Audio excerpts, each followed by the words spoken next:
The crystal chandelier above my parents' dining table cast shadows across 23 faces, all turned toward me with varying degrees of contempt.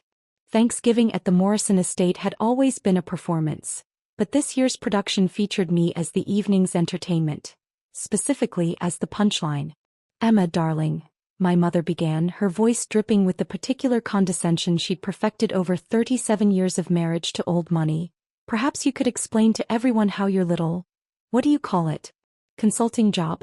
How that qualifies you to lecture your father about strategic investments." I took a measured sip of wine. A 2015 Chateau Margaux that I happened to know cost $850 per bottle.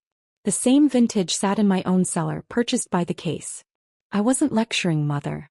Dad asked my opinion on the Thompson merger."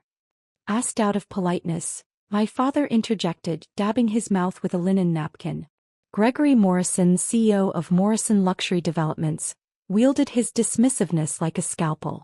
"You work in data entry, sweetheart. It's hardly relevant experience." My cousin Bradley snorted into his Manhattan. "Data entry. At least it's honest work, unlike pretending to be a business consultant on LinkedIn." He made air quotes with his perfectly manicured fingers and half the table chuckled. I smiled and said nothing. 7 years ago I'd stopped correcting them. Let them believe I spent my days in a cubicle, typing numbers into spreadsheets for a mid-level firm in Seattle. The truth, that I was the anonymous managing partner of Vertex Capital Group, controlling a $2.3 billion portfolio across 17 industries, wasn't something they needed to know. Yet. "Speaking of business," my Aunt Catherine announced, her third glass of wine making her bold, "Richard and I are expanding the restaurant chain. 6 new locations next year. Perhaps Emma could apply for a hostess position? It would be more appropriate than this consultant fantasy." "Catherine, please," my mother said, but her smile betrayed her amusement. "Emma has her little job. We shouldn't embarrass her." My younger sister Vanessa, golden child and CFO of Morrison Luxury Developments, leaned back in her chair with a satisfied smirk. "You know what's funny? Emma tried to give me advice last month. About corporate restructuring. Can you imagine?" She looked around the table, collecting laughs like tribute. "I have an MBA from Wharton. She has a bachelor's degree in sociology. But sure, tell me how to run a business." "Sociology," Bradley repeated, shaking his head. "What do you even do with that? Besides, apparently, data entry and delusions of grandeur." I cut into my duck breast, perfectly prepared by my parents' private chef. The meat was tender, expensive, wasted on people who couldn't taste anything beyond their own self-importance. "How is the Thompson merger progressing, Dad?" His jaw tightened. "That's proprietary information, Emma. Not appropriate dinner conversation." "Of course," I said softly. "I just wondered because Thompson Commercial Real Estate has been hemorrhaging value since their Singapore expansion failed. Their Asian markets division lost $340 million last quarter. But I'm sure you've reviewed their third quarter forensic audit." The table went quiet. My father's face darkened. "How do you know that?" I smiled. "Industry publications. I like to stay informed, even if I'm just doing data entry." "Reading Forbes doesn't make you a businesswoman," Vanessa snapped. "It makes you someone who reads Forbes. There's a difference." My mother stood, signaling the transition to dessert with the precision of a conductor. "Let's move to the sitting room, shall we? Emma, perhaps you could help clear the table? I'm sure you're more comfortable with that than all this business talk." 23 people migrated toward the east wing like a flock of exceptionally well-dressed birds. I remained seated, finishing my wine. Through the doorway I heard my father's voice, embarrassing honestly. At her age still playing pretend. "When I was 35, I'd already doubled the company's market value." "She gets it from your sister," my mother replied.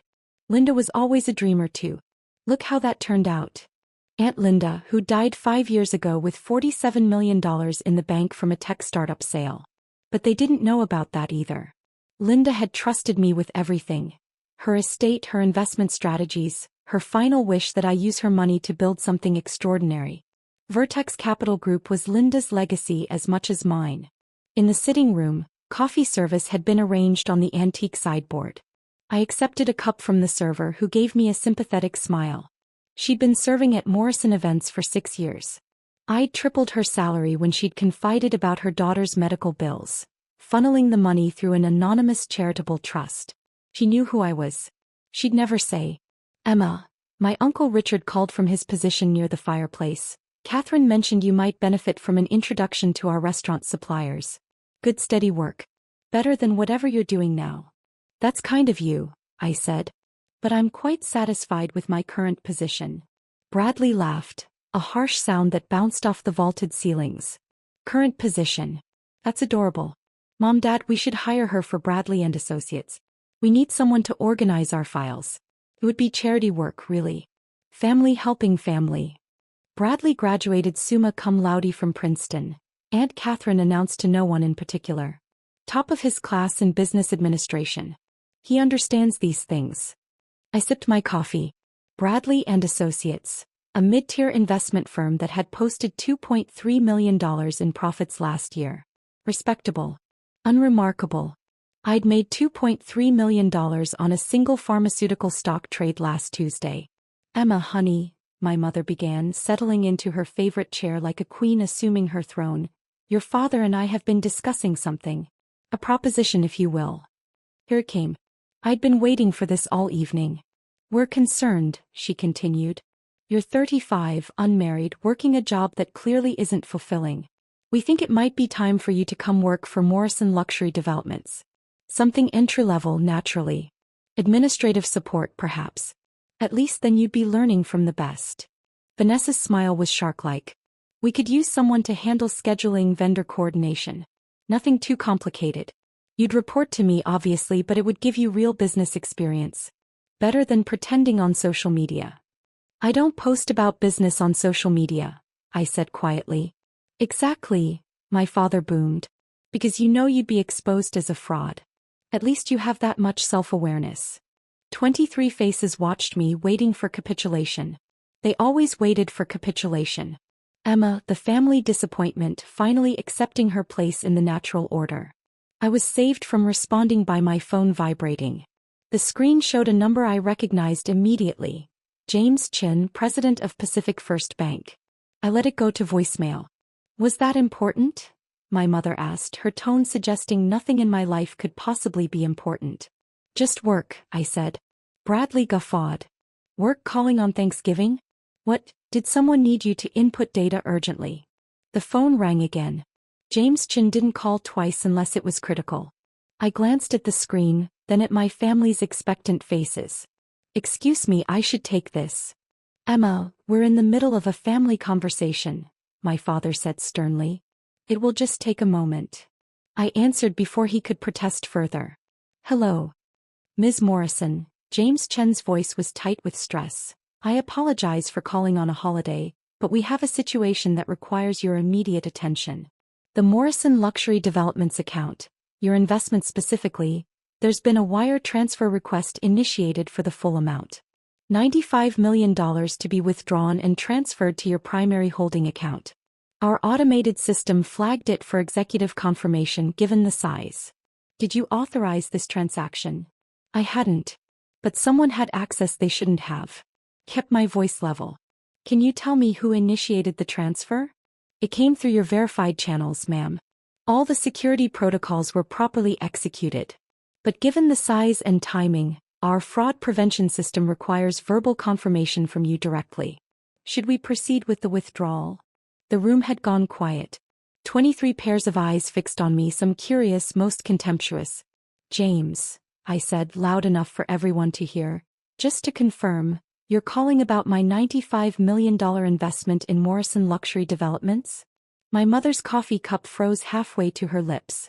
"Yes, ma'am," James replied. "Your investment through the Vertex Capital Group holding structure. The anonymous investor position you established 3 years ago. As per your standing instructions, Morrison Luxury Developments has never been informed of your identity as their primary investor. Should we maintain that confidentiality or should I proceed with?" "Hold on the transfer," I said. "I need to verify something first. I'll call you back within the hour." I ended the call and set my phone on the coffee table. The silence was exquisite. My father found his voice first. What was that about?" "Bank matters," I said, reaching for my coffee. My hand didn't shake. Years of high-stakes negotiations had taught me perfect composure. Nothing that concerns anyone here. You said $95 million, Vanessa whispered, her face pale. You said, Morrison Luxury Developments. I smiled. Did I? I must have misspoken. Emma. My father stood, his 6'3" frame suddenly less imposing. That call. What was that about? Business, I said simply. But you've made it clear I don't know the first thing about business, so I'm sure it's nothing worth discussing. Bradley's laugh was nervous now. Come on, Emma. Stop playing games. What did that banker want? My mother's hand trembled as she set down her cup. Gregory, Morrison Luxury Developments has an anonymous investor. $95 million. We've never been able to identify them. They came in 3 years ago during the liquidity crisis. They saved the company. The liquidity crisis. I remembered it well. My father had mortgaged everything, overextended on the Dubai project, and found himself 48 hours from bankruptcy. An anonymous investor had appeared, offering $95 million in exchange for a 35% non-voting equity position and 3 seats on the advisory board, which they'd never filled. The money had saved Morrison Luxury Developments, allowed them to complete Dubai, and financed the expansion that had made them the toast of the industry. My father had spent 3 years trying to identify his mysterious benefactor. He'd hired investigators, lawyers, forensic accountants. The trail always went cold at Vertex Capital Group, a private investment firm with an opaque ownership structure and a reputation for anonymity. That's impossible, my father said, but his voice lacked conviction. Emma, tell me that call wasn't about our company. I met his eyes. Why would it matter? I'm just someone who does data entry. Remember? Vanessa lunged for my phone. I moved it calmly out of reach. Don't be childish. Show us the call log, she demanded. Prove that wasn't what it sounded like. I don't need to prove anything, I said. You've all made your opinions of me quite clear. I'm unqualified, unemployed in any meaningful sense, playing pretend at business. So obviously that call couldn't have been what you think it was. My Uncle Richard had gone very still. Gregory, what percentage of Morrison Luxury Developments does the anonymous investor control? 35%, my father said mechanically. With liquidation preferences that give them effective control in certain circumstances. What circumstances? I asked, curious to see if he knew. If the company's quarterly revenue drops below specified thresholds, or if certain debt ratios are exceeded, or if... He trailed off, understanding dawning across his face. If leadership makes decisions that materially harm shareholder value without investor approval. I nodded. Those are standard protective provisions. Any competent investor would insist on them. You, my mother breathed. Phew. It's been you this whole time. The room erupted. Voices overlapped, accusations and denials and desperate justifications all bleeding together into white noise. I waited, sipping my coffee until my father raised his hand for silence. Enough. His voice cut through the chaos. Emma, I'm asking you directly. Are you our anonymous investor? Do you believe I have the capacity to be? I countered. Because an hour ago you suggested I apply for an administrative assistant position. You said I know nothing about business. You've spent the entire evening mocking my career, my intelligence, my competence. So which is it, Dad? Am I a qualified investor, or am I the family embarrassment? Emma, please, he said, and for the first time in my adult life, I heard genuine fear in Gregory Morrison's voice. Just answer the question. My phone rang again. James Chin, right on schedule. I answered on speaker. Ms. Morrison, I apologize for the urgency, but I need your decision on the transfer. Additionally, our legal team has flagged some concerning activity on the Morrison Luxury Developments account. There appears to be unauthorized access to confidential investor information. We may need to implement emergency protective measures. What kind of protective measures? I asked. Given the attempted unauthorized transfer and potential security breach, we'd recommend freezing all Morrison Luxury Developments operational accounts pending a full audit. This would include payroll, vendor payments, and line of credit access. It's standard protocol when we suspect compromise of major investor accounts. My father's face had gone from red to white. Emma, Whatever you're thinking, don't. I looked at him, this man who'd spent 35 years ensuring I knew my place. James, who authorized you to call me about this? You did, ma'am. 3 years ago, you established protocols requiring executive notification for any transaction over $10 million or any unusual account activity. The attempted withdrawal triggered both flags. And Morrison Luxury Development's operational accounts, they would be frozen when? Immediately upon your authorization. We'd also be required to notify all board members of the security breach and potential investor withdrawal. Vanessa made a sound like a wounded animal. Dad, payroll runs Monday. We have 347 employees. Vendor payments for the Toronto project are due Tuesday. If those accounts freeze. I understand the implications, my father said tersely. Emma, what do you want? Want? I set down my coffee cup. I want what I've always wanted. To be respected. To have my intelligence acknowledged. To be treated like an adult member of this family instead of a disappointment who needs to be managed and pitted. You lied to us, my mother said, her voice shaking.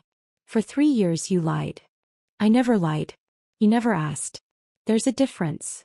Bradley had his phone out, fingers flying across the screen. Holy shit. Vertex Capital Group. Real. $2.3 billion in assets under management. Portfolio companies include. Fuck Emma. You own part of everything. Language, Aunt Catherine said automatically, but nobody was listening to her. How? Vanessa demanded. How did you build this? You have a sociology degree and worked in data entry. I have a sociology degree from Stanford which I attended on a full academic scholarship, I corrected. I worked in data analysis, not data entry, for one of the largest hedge funds in the country where I built predictive models for emerging markets. I was promoted 4 times in 3 years. Then Aunt Linda died and left me her estate which I used to launch Vertex Capital Group. That was 7 years ago. Linda left you everything? My mother whispered. We thought she had nothing. You thought she was a failure, I said. But Linda built a multimillion-dollar tech company from scratch, sold it and invested wisely. She left me $47 million and the best business education money can't buy. She also left me something more valuable. The certainty that I didn't need this family's approval to succeed. My father sank back into his chair. The advisory board seats. The 3 seats in the investment agreement that were never filled. I never needed them, I said. The protective provisions were sufficient. And honestly, I preferred to watch from a distance. You run the company well when you're not distracted by family politics and social positioning. The Dubai project, Vanessa said slowly. The expansion into Asia. The Toronto development. Every major decision for 3 years, you could have vetoed. But I didn't, I pointed out. Because despite your low opinion of me, I'm actually quite good at business. I knew those were sound decisions. My investment wasn't about control. It was about helping family when they needed it. Foolish perhaps, but there we are. My phone was still on speaker. James' chin cleared his throat. Ms. Morrison, I do need a decision. I looked around the room. 23 faces, all watching me with new understanding, new fear, new calculation. Already I could see them recalibrating, preparing new approaches, new strategies for managing this unexpected threat. James, about that transfer. Can you tell me who initiated it? The authorization came through channels associated with Ms. Vanessa Morrison, though I should note our investigation is ongoing. Every eye turned to my sister. She'd gone from pale to gray. I was trying to identify the investor. I thought if I could trigger a response. I didn't think it would actually work. The security looked impenetrable. It was, I said, until you social engineered one of my junior analysts. Rebecca Martinez, I believe. You took her to lunch last week, asked her about her employer, made friends. She mentioned Vertex Capital Group and you went from there. Vanessa didn't deny it. I was trying to protect the company. From what? Competent oversight. I turned back to my phone. James, please proceed with the following. 1. Freeze the unauthorized transfer. 2. Implement additional security protocols on all Morrison Luxury Developments related accounts. 3. Do not freeze operational accounts. The company needs to function. 4. Schedule a call with their board of directors for Monday morning. I think it's time I introduced myself properly. Understood, Ms. Morrison. I'll have the paperwork ready for your review. I ended the call. The silence that followed felt like the aftermath of an earthquake. My father spoke first, his voice carefully controlled. What happens Monday? Monday, I attend my first board meeting as your primary investor. We discuss strategy, review financials, and establish new protocols for family involvement in business operations. You're going to take the company, my mother said flatly. I'm going to protect my investment, I corrected. There's a difference. Despite everything, Morrison Luxury Developments is a sound business with strong fundamentals. I have no interest in destroying it. But things are going to change. What things? Vanessa asked, her CEO confidence crumbling visibly. For starters, nepotism-based hiring practices end immediately. If you want to work for the company, you'll be evaluated on merit like everyone else. Board composition will be restructured to include independent directors. Executive compensation will be tied to performance metrics, not family relationships. And most importantly, strategic decisions will be made based on sound business principles, not social posturing. My Uncle Richard found his voice. You can't just, we have rights. Contracts. Which I'm happy to honor, I said. As long as they serve the company's best interests. But make no mistake, I control 35% of this company with protective provisions that give me effective veto power. If you fight me, you'll lose. If you work with me, everyone profits. Bradley's phone was still out, his face illuminated by the screen's glow. Emma, Jesus. Your portfolio companies. You own pieces of Morrison competitors. 3 of them. That's a conflict of interest. It's called diversification, I said. And yes, I've built positions in several companies in the luxury development space. None of it violates our investment agreement or fiduciary duties. I've actually been quite careful about that. My father leaned forward, elbows on his knees. Why? The word came out broken. Why not tell us? Why let us believe you were nothing? Because you wanted to believe it, I said simply. It was easier for you to have a disappointing daughter than to confront the possibility that you'd misjudged someone so fundamentally. And honestly, it was easier for me too. Once I stopped trying to prove myself to you, I could focus on actually building something. Linda knew, my mother said. She knew what you were capable of. That's why she left you everything. Linda knew because she asked questions and listened to answers. She treated me like a person, not a problem to be solved. When I told her about my work, she didn't dismiss it. She advised me, connected me with her contacts, taught me everything she'd learned. She was family in ways none of you ever were. The words landed like stones in still water, ripples of impact spreading across faces. Vanessa spoke quietly. The Toronto project. You approved our budget increase last quarter. We never knew where that additional capital came from. It came from me, I confirmed. You needed $23 million to secure the premium location. The numbers justified it, so I authorized the increase through the investment structure. You did good work on that deal, Vanessa. The first truly good work I've seen you do without Dad's hand on your shoulder. She looked at me, something like understanding flickering across her face. You could have told me. I would have. What? Listened? Respected me?